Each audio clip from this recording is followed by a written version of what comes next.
ብሮኮሊ በእንቁላል ቀለል ያለ ምግብ ነው ላሳያችሁ። ብሮኮሊን በደቀቅ አድርገን እንከትፈውና እቃችን ውስጥ እንጨምረዋለን። ከዛ ቲማቲሙን አንድ ቲማቲም፣ የፈረንጅ ቃሪያ፣ ሽንኩርት እናደርገበታለን።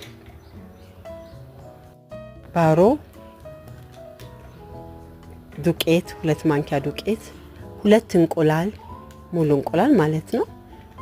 ከዛ ግማሽ ኩባያ ወተት፣ ትንሽ ቁንደ በርበሬና ትንሽ ጨው እናረግና እንቀላቅለዋለን።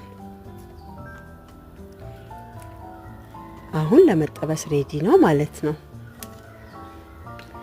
ከዛ መጥበሻችንን አግለን መጥበሻው ላይ በዚህ መልኩ እናደርገዋለን። በጣም ቆንጆና ጎልደን ከለር ይዞልናል።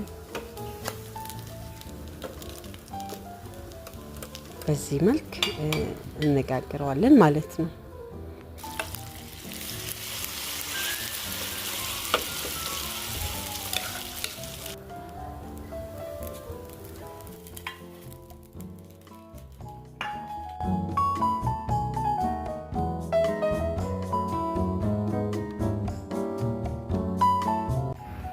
በየቤታችሁ ሞክሩትና ኮሜንት ላይ ጻፉልኝ።